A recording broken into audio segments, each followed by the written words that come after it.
Welcome to Makilala TV. I am Rachelle Ocampo, your lead co-host for this episode, Raising Phil-Am Kids. I am joined with my lovely co-host, Cristina Pastor, and Jen Fuhrer is actually on vacation, so she's going to be joining us next time. I am very excited to announce our two special guests, Rio Guerrero and Marivir Montiban. Rio is a prominent attorney in New York City, and he is a founding partner for Guerrero Yi LLP. Other than practicing law, he's actually a father of two beautiful children. And Marivir is actually running her own online magazine called OSM, or what we call Awesome. You could find Awesome at justclickit.com, which is a website that promotes positive and inspiring news. She has published 3 books and is the mother of Liani Auxilio. So, Rio, Marivir, my first question for you two, as Phil-Am parents, is what was your first reaction when you found out that you were going to be a parent? Well, you want to do that first, Rio? No, sure, I'll take that. I think my memory of that is really a mixture of a number of different emotions. I think first and foremost have to be shock, right? And then right after that was certainly joy, because my wife and I had been hoping for a child and really were looking forward to building a family together. So excitement and all things, but so many different emotions go into it. Mm-hmm. Oh, okay. Me, I was shocked as well when I saw the test pack and it has plus. Said, "Oh, I can procreate." That's something. So that's your reaction. That I was could my procreate. first reaction. Was like, I work. I'm able to. Yeah. So that was an amazing revelation.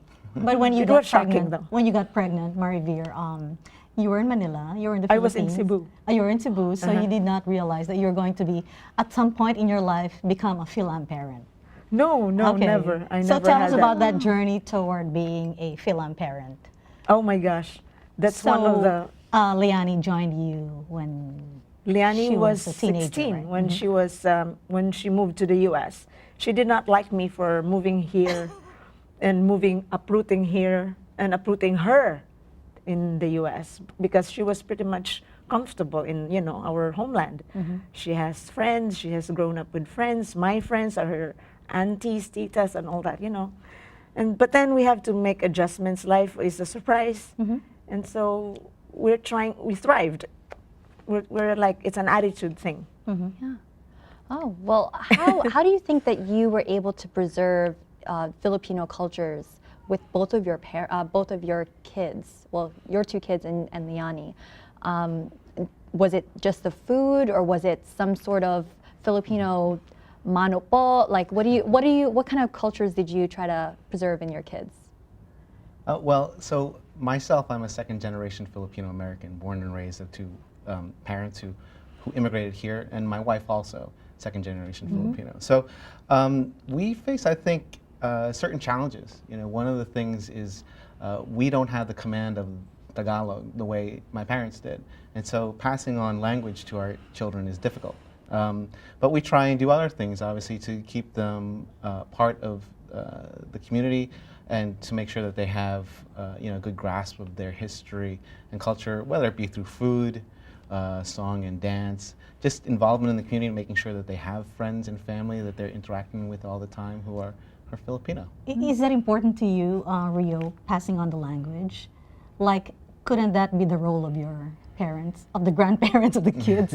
Because they're the ones who are really, who know the language. Well, certainly, I think that if you're fortunate enough to have grandparents who are around your children frequently, who are able to pass on the language, that would be wonderful.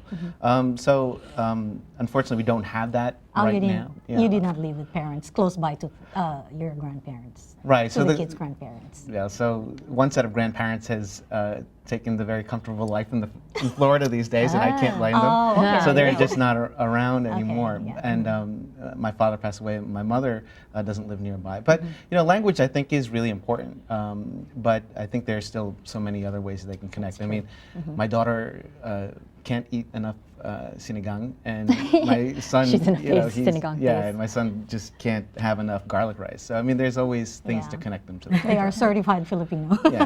Yeah. So what about you, Marie-Veer? Nikki came here as a teenager. Yes, she was 16. And So what pretty kind much of she growing is- up did she have under you? I hope she likes it. No, she came here when she was 16, a teenager. Yeah. Was there So- some kind of resistance? You mentioned resistance to coming here. That's, Yes. First of all, that's for any 16-year-old. Right. Anything that you tell them, they will go the opposite way. Yes. So I could just You only can relate, imagine. Yes, right, I can Rachelle? imagine. I don't I know can how my relate too. parents survived with 2 teenage girls and a growing, budding guy. Yes, coming here, it's a shock for her because she was 16, she misses her friends, and she had to create new friends in this environment, which is very strange and difficult And she for had her. to speak English, right? She has to speak English all the time, although it's not a problem because, you know, she's growing. The Philippines is like an English-speaking country, formally in school and at work, so it's not difficult. And I'd remember she could speak English very well with an American twang because of her exposure to Sesame Street. Oh my gosh. She was like a 1-year-old. We leave her in Yeah, the in yeah. the crib, and so when she spoke like "mommy," I said, "Why is she calling me mommy?" I didn't tell her. I said, so it was the Sesame Street. Ah, okay. So media Wow. had had a lot to do with that kind of eloquence, I would Okay. say. But then it was different when she was really here because the friends are gone. They're all in the Philippines.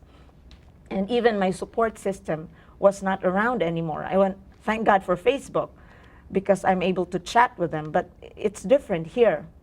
And the challenge is to really have to have an open attitude, like let people be, understand them, analyze them, and analyze yourself as well. Yeah. And for me, being just cool about it, you don't have to impose your thoughts. Just let it flow, and I try to survive for as long as the values of respect that we have been taught to do, and the Mano Po, I still tell her to do Mano So Po. that actually brings me up to a question is, what is one advice that you would give your kids when they have the kids of their own? And that's the question that I asked some parents at a PAFCOM event in Jersey.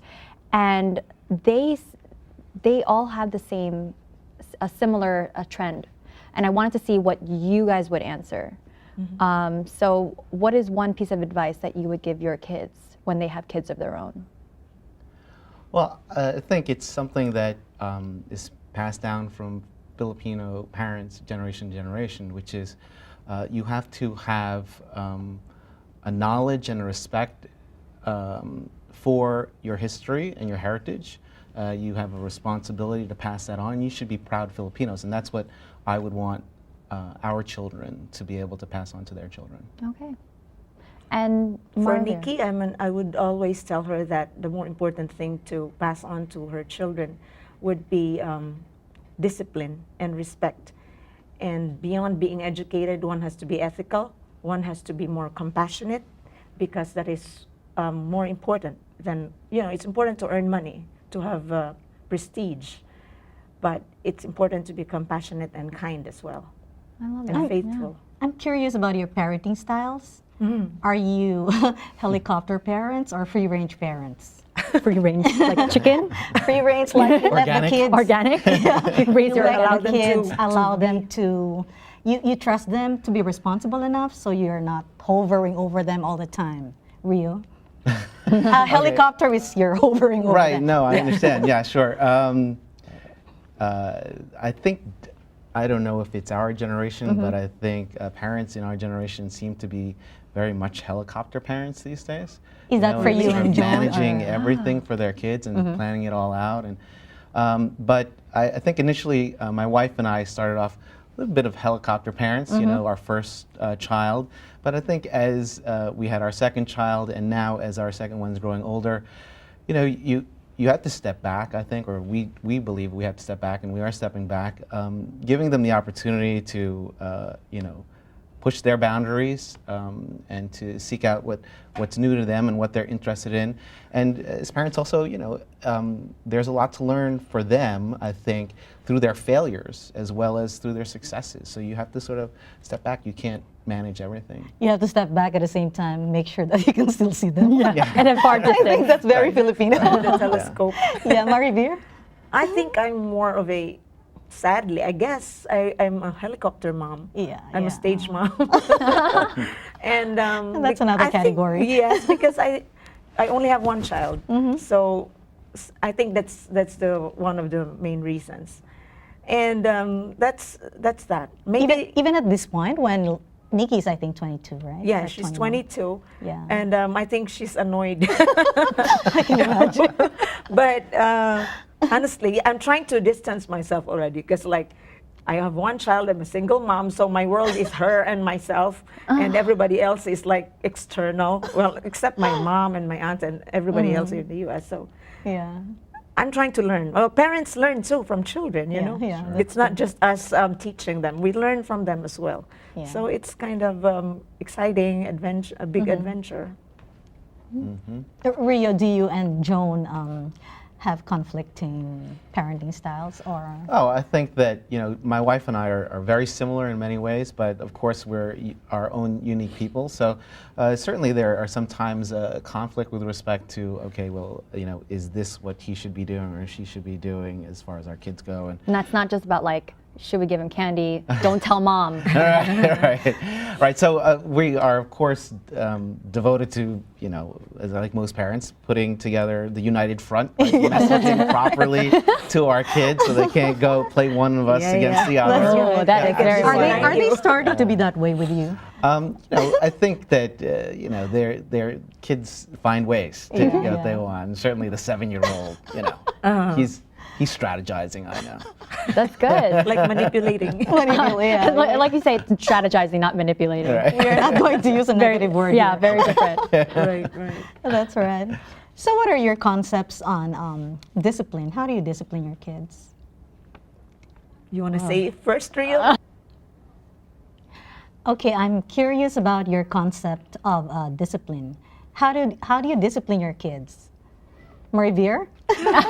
Oh my God, that's a scary question. Yeah. Discipline is. Or how does she discipline you? I think that's a better question, Ian. Discipline is when a parent, more than words, is able to like hone a behavior of a child, of her child through her own action. So when you're a hardworking parent, I believe that your child will become hardworking as well. When like she sees you cooking or reading at the same, she would most likely follow the same thing, read most of the time, and do things that you do. So That's very discipline nice, is yeah. really more of how you behave like a parent as well. That's right. Although you have rules, like you set, like my mom would write to us, wake up at 7 and then prepare breakfast. She was very into the letter. So I got it from her as well. And you actually followed? I did not write it like wake up at 7. Oh. It will not work with my daughter, I realized. But it's just really Okay. more on the action. Rio, what is your How do concept we- of discipline? Yeah. Concept of discipline. Do you have a different system for disciplining the boy versus the girl too? Oh, that's a good question. So I think my wife and I are very much aware of gender issues. At least we try to be, and in the sense that we don't want them to fall into some sort of stereotype where this gender acts this way and that gender acts that way. So I don't think we discipline them in a way that is based upon their gender. And I think the way, if we are disciplining them, for example, if we were here, the 7-year-old say something sort of out of turn, so we'll take him aside and talk to him, tell him why it's wrong and explain to him the correct behavior. And at the end, of course, reassure him that we're telling him this because we're there to teach him. He's to help him learn so he can be a better person, right? So, and of course at the end, you're reinforcing, of course, that we love him, and that's why we do it. But we don't have, I think, maybe some of the more traditional forms of discipline that maybe Filipino parents have You don't had. spank your kids. I've heard some horror stories Yeah. of parents like disciplining their kids, and not like, physically child abuse, but like sitting on rice on your knees. Have you heard of that one? Yeah, yeah. I did not hear about that. That is so old style. I did not. right? Yeah, that's well, true. I haven't. I never been went through subjected that. to that. Yeah. Or palo with Palo. chinelas. Yeah, or I've experienced that. Yeah, Have you no, me too. experienced? Yeah, Have you no. experienced? Palo? You were Yes. born here, Rio. Were you So spanked by your parents? I'm a second generation Yeah. Filipino, Yeah. Were you right? spanked? So Were you spanked? Were you as a palo? kid? so my parents did not they ascribe never to that. did. So Oh, no, okay. they Wow. did not. Dang. Follow us. They were such enlightened parents. What about you, Marivir? When I was Nikki growing- was growing up in Manila, or in Cebu, pinapalo mo siya? Oh yeah, she had her. She had her share. Yes. Corporal punishment. She had corporal punishment when she doesn't come home on time, like meaning coming home for dinner. Oh, okay. Yeah. Yeah, or like, when she doesn't follow instructions. Yeah, yeah. First, she will know because I tell her real name. I call her real name already. Liani Alnica. That's like, oh, this is scary already. This is serious. Yeah. So Are she you would know. more strict than the father? I guess Does he leave the disciplining to you? Something like that. Some parents both do of that, us. right? We did. He's more strict actually. Oh, He's more okay, strict okay. because like he would want her to wake up early, immediately go to the bathroom, make it only 5 minutes, and then come back and have breakfast and go to school. Very rigid, very rigid. Oh. What do you Okay. think is the main obstacle, if you had to pick one obstacle, being a Phil-Am parent? Obstacle. Yeah, like trying to balance, trying to include Filipino values and also trying to assimilate into America, like your kids, as Phil-Am kids, what is the biggest obstacle for you as a parent? I think maintaining the level of respect of the parent and child relationship, because I sensed it when she was here and she's a teenager. She would be more open in talking back her idea, and it's like, That's a very common observation. Yeah. and I would always remind her to the value of respect. Like there has to be that should never be lost wherever we are. But you realize that talking back within the Filipino context is different from talking back. Speaking up, it's speaking up in the American context. You are reasoning, you are not being disrespectful to your parents. Sometimes right? it's just how it is said. Oh, okay, you that's know? right Yeah. too. Correct. But the message is accepted. Yeah. Sometimes it's just how it is being said that could hurt the parent or that could hurt the child too. So Yeah, I would echo exactly what Marivir is saying. I mean, one of the most important things that my wife and I try and teach children, certainly the 7-year-old, the 3-year-old is a little young, but 7-year-old is, do really well in school, get excellent grades, but your role is also to challenge things and to learn and think outside of the box and push the envelope. So to teach that lesson and then at home give out instructions to him to, make your bed, or it's go like, get to bed now, it's late. You're going to get some battles, but it is really important. And one of the most important things, I think, as Filipinos is, one of the things that we really hang on to, I think, is respect for your elders, right? See, And you exactly have it. to always keep that in mind. Yes, you can challenge maybe what I'm telling you, and we can have a discussion about it, but don't cross that line of respect for your elders. And I think that's something that's a challenge when you're trying to teach a kid. Okay, you've got to be a free thinker and do things on your own. To then give them instruction and then have them conflict with you, but strike that careful balance, I think, is one of the hardest things. yeah, right. the reoccurring theme that we had at the PAFCOM Festival when I interviewed a half a dozen parents was they wanted their kids to preserve the Filipino tradition of respecting your elders. Almost all of them said the same exact thing. I was like, I didn't tell anyone these answers. They all did it. It is so common, right? It is so common, and you just realize, is that just a Filipino thing, or is it just in general as parents, you want them to respect you? So I was enlightened. I was like, I actually wasn't surprised, I was surprised. I wasn't surprised that they said that you should be respecting your elders, because I mean that's how my parents taught us. You have to respect your elders. Well, one of the observations about Asian parents, Asian parents, is that they have high expectations of their kids. They want them to grow up and become successful people. How do you, are you that kind of a parent? AKA, will you have your kids be nurses? How do you encourage your kids to do good without putting a lot of pressure on them and without discouraging them to go into fields that are probably not high paying, but it gives them a lot of creativity or fulfillment? I think, so the old saying is, you know, when you're in school, you know, you get the grade of B. So what's really a B, right? You know, what's a B? That's an Asian F, right? Basically, yeah. That's actually. So we're not happy with a B, right? No, we're not happy. So I mean, and that's the household that I was raised in. Lots of Filipinos are raised in, right? So certainly you have to. I mean, we definitely push that with our son, who's in grade school already. But I think. How is he doing, by the way? We're proud to say he's doing very well. I think he's one of the brightest kids in his class. Okay, that's great. Not a biased answer. No, not at all. I'm completely objective on that. But really, I think that ingraining in them the virtue and the importance of hard work, always working hard, I think, is an incredibly important thing for them to learn. Because even if they don't get that A, at least they know they've done everything they could to achieve that. And I think in the process, in the process of learning, I think is the most important thing. And maybe the grade might not be there, but as long as they're giving everything that they can, I think that's the most important lesson. That's right, exactly. Marivir? As an Asian parent, that was the question. Yeah, Asian parent. I think it's very common among us. Yes. We have high expectations. We put a lot of pressure on our kids. I only expect my daughter to be who she is and to excel in her capabilities and not take for granted whatever capacity she has, but develop it some more, because life is always about learning. And right now she is teaching in the summer school of women's activism. So I said, go, be brave, be courageous, speak up what you think.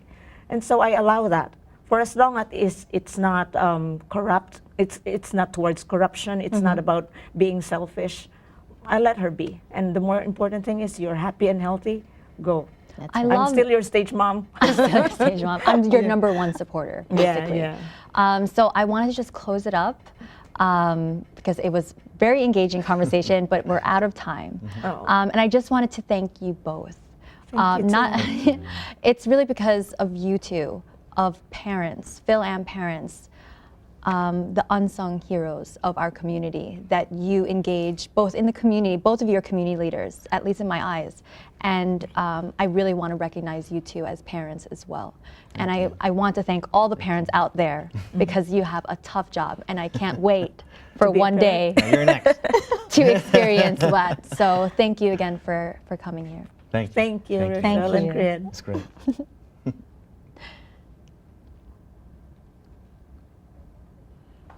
And there's also one thing I wanted to say is, actually wanted to find out more about you guys. Sorry, where can we get more information about your attorney practices and your online magazine?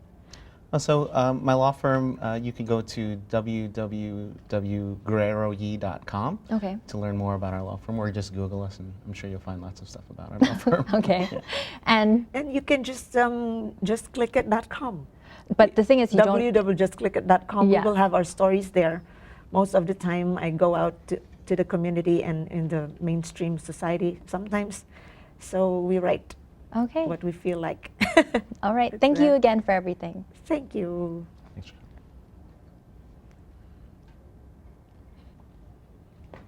So before we go to our special performance from the Filipino School of New York and New Jersey, I want to bring two special guests here that were able to come to the studio. Can you come over? Come in. Yay!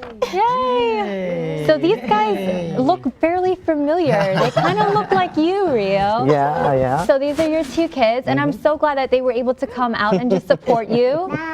Yeah, they're a lot of fun. Lots of energy, these two. So you keep your dad busy, right? Busy. It's very busy, very busy. So thank you for joining us, okay? Do you want to say bye to everyone? Bye-bye. Bye. We are now here with the Filipino School of New York and New Jersey. I'm with their school director, Vanessa Manzano. So Vanessa, tell us a little bit about the Filipino School. So the Filipino School of New York and New Jersey, we actually teach Philippine languages and culture to children and adults in the tri-state area. And where can we find more information about Filipino School? You can visit our website at www.filschool-nynj.org. Great. So let's find out who these lovely ladies are. I heard that you're also part of CPAG, which is called Staten Island Filipino American Group of New York. Of New York, who also has a basketball team, I heard. So let's find out who these ladies are. What are your names? Karina, Sky, Reese, Sierra, Sydney, Miranda. All right, let's see where these girls are going to take us.